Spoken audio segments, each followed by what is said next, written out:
You're not alone, Lone Ranger.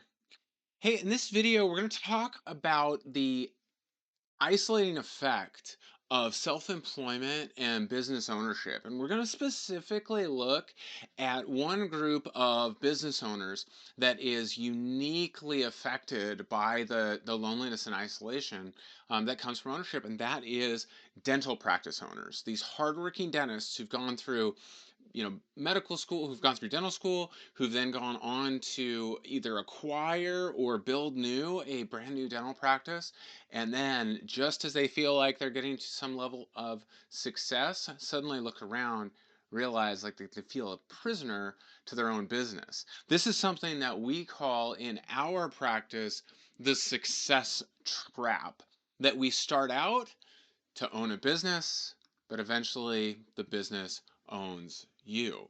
You can't go on vacation, you can't leave, you're always on. And this is not a unique phenomenon. You are not alone, even if you feel alone. In fact, ownership is isolating by design. And the solution is actually quite surprising. The solution, and I want you to stay to the end, particularly if you're a dental practice owner, because we have a specific solution that is going to help you out a lot.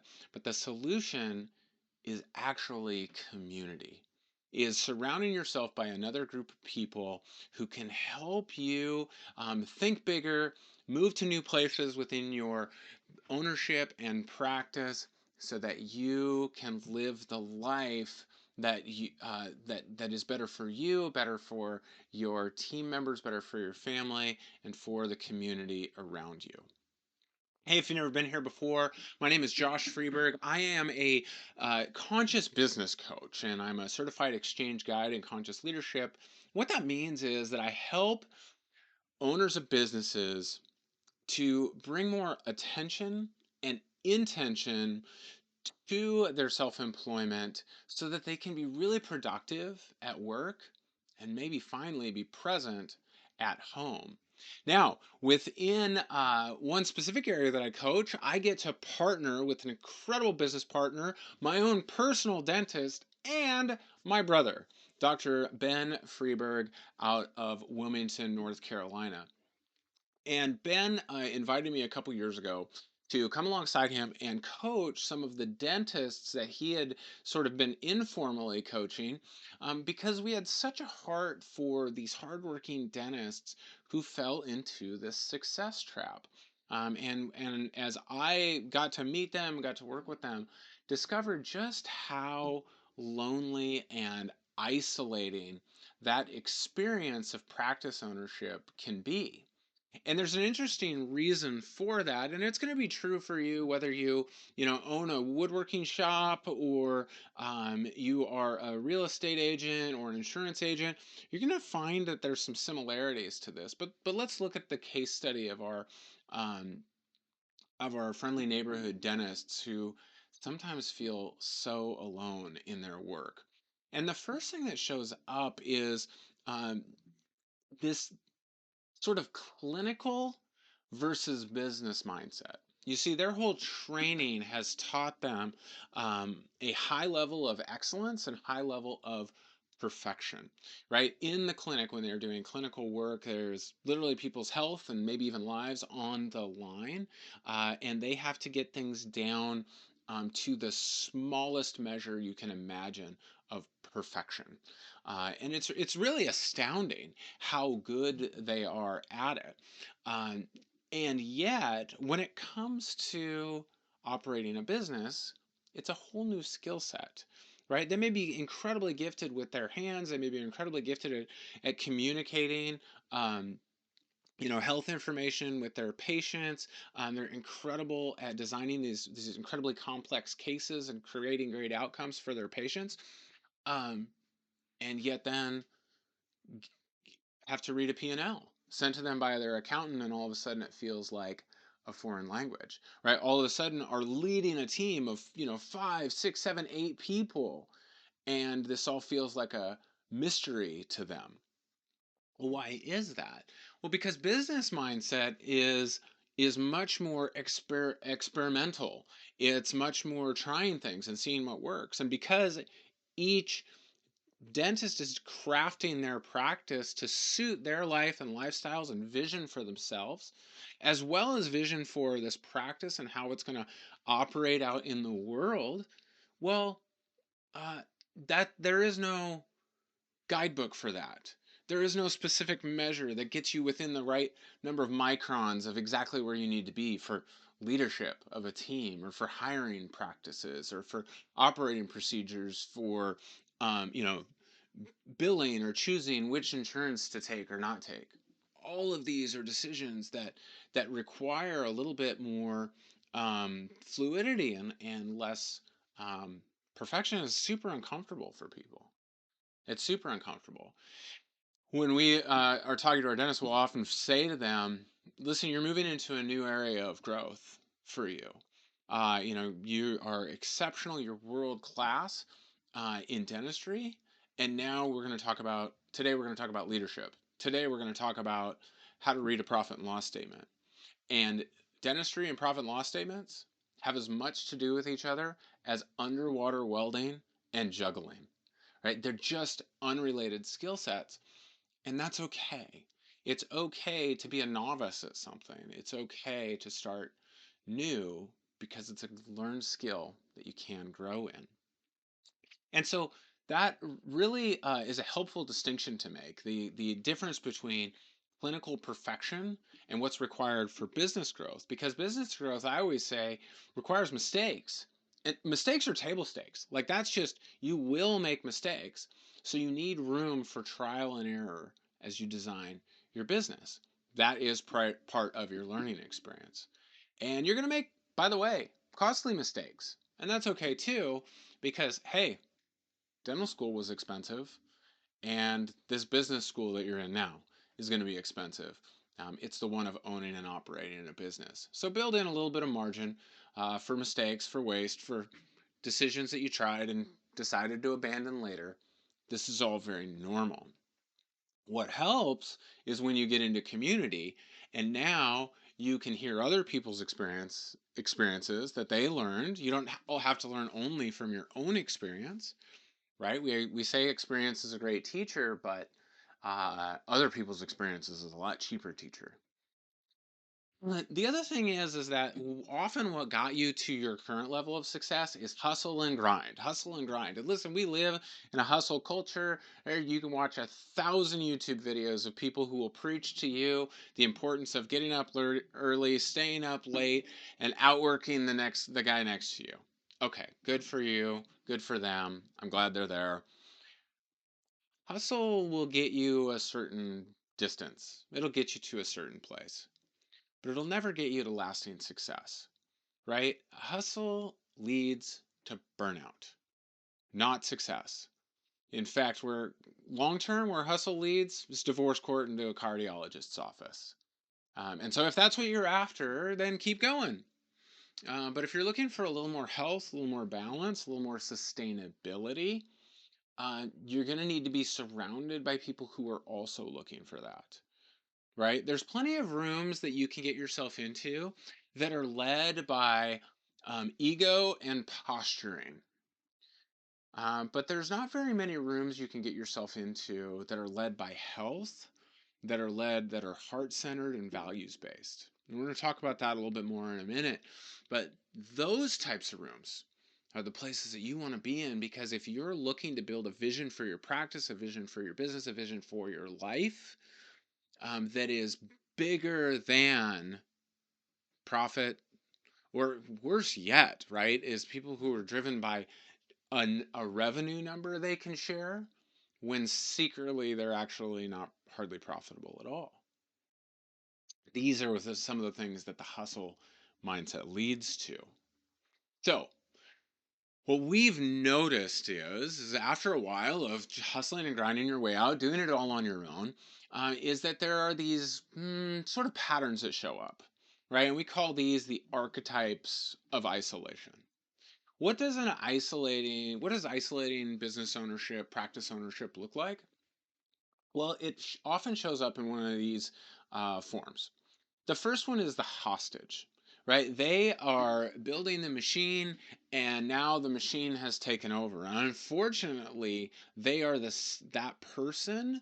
You, the business owner, the dentist, is the central cog of the machine, right? In the movie Snowpiercer, famously, the um, people who are mutinying over the train get to the front to the elite class, and all along there's these people who have really unusual body movements, and the reason is because the train in this post-apocalyptic train is breaking down, and so they would take small children and put them in to do the work of a part or a machine that had broken.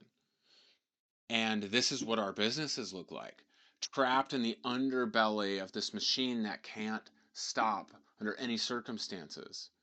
And now we've developed these habits and patterns and unusual body movements, all based on keeping the machine moving. We are hostage to the machine.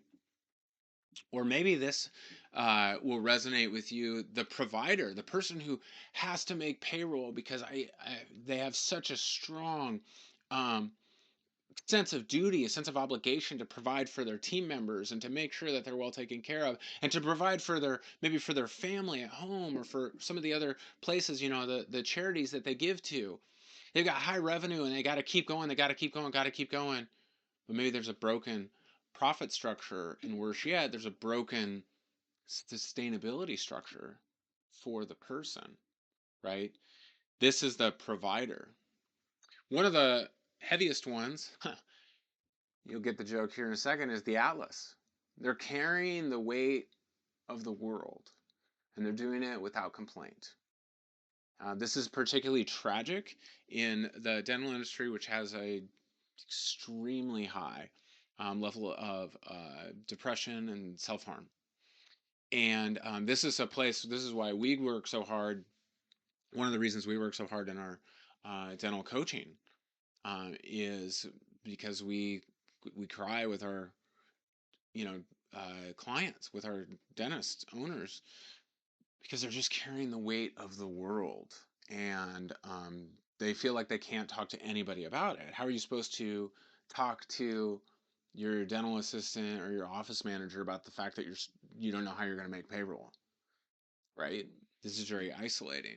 um, so instead, right, what does it look like to get into community where you can be with other like-minded people and share those pains, those struggles?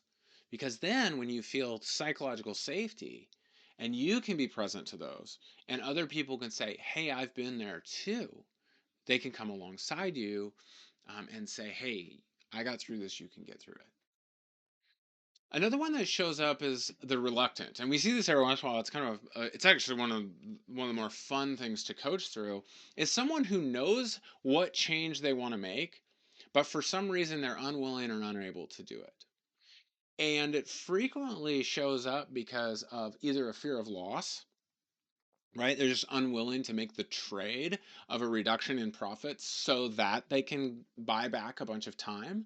That's one way that it shows up.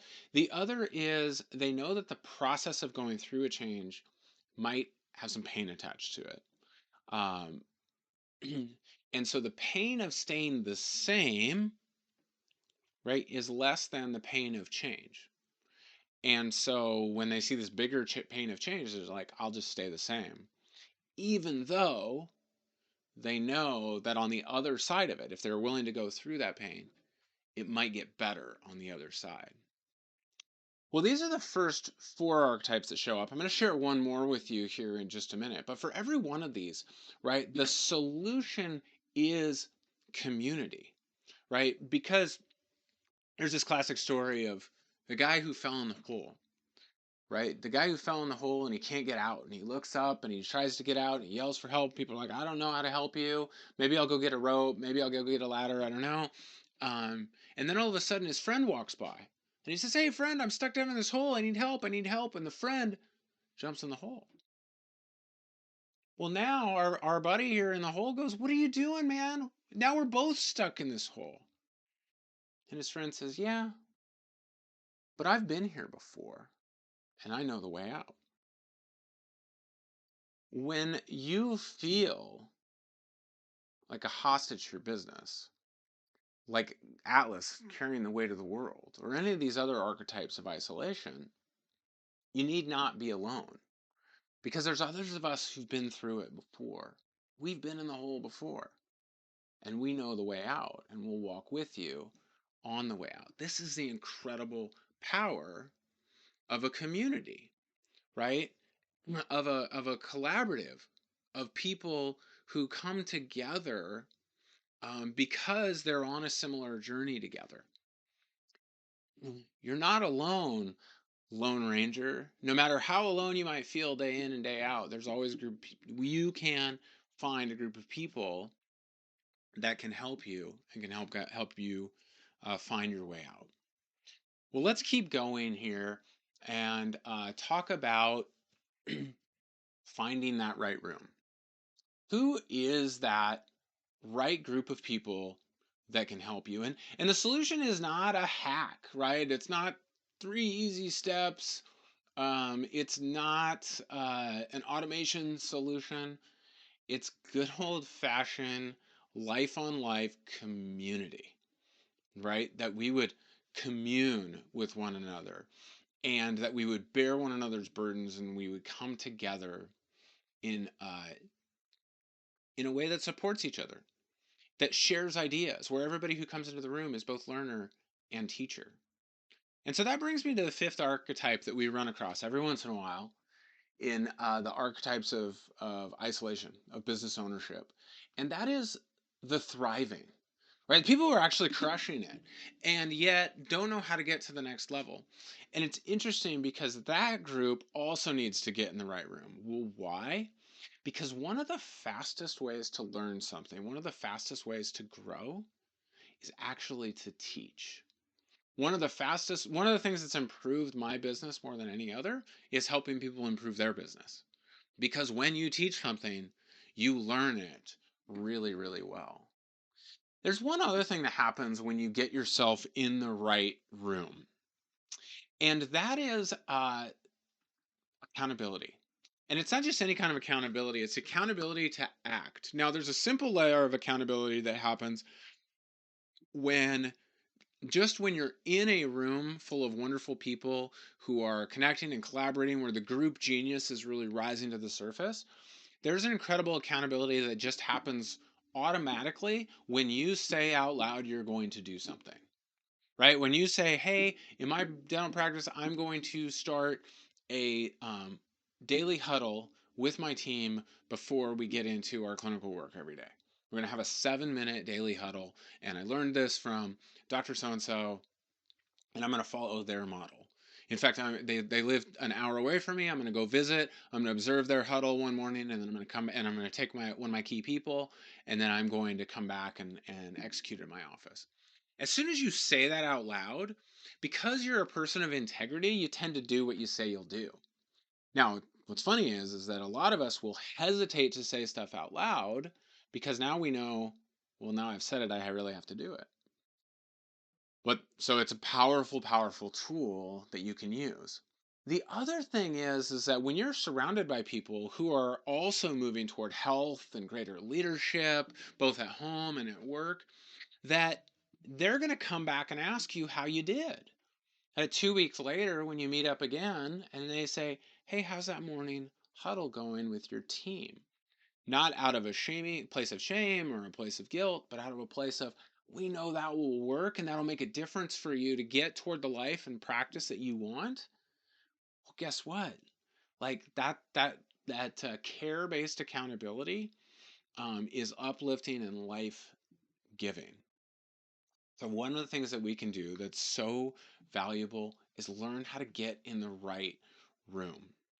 When you're in the right room, you're going to be surrounded by people with values based businesses, right? When you are in the right room, you're going to be people who are, who bring head and heart together so that they're strategic and tactical, but they're also doing it from a place of purpose and meaning that is really transformational.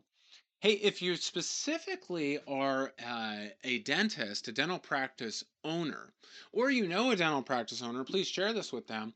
We are launching over the next few months the Practice Ownership Collective, a group of values based dental practice owners who are looking not for a practice uh, that owns them, but a practice that serves their life to help get them out of the success trap and get them instead to that place of thriving, and not only thriving for themselves, but by collaborating with others, helping other dentists also get out of the success trap.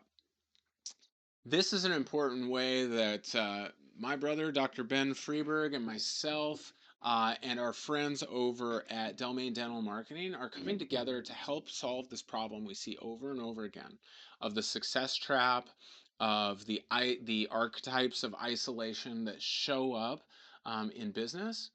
And for all of our business owners, all the business owners I work with and that we all work with, my hope is that every one of you might be able to be more productive while you're at work and more present while you're at home.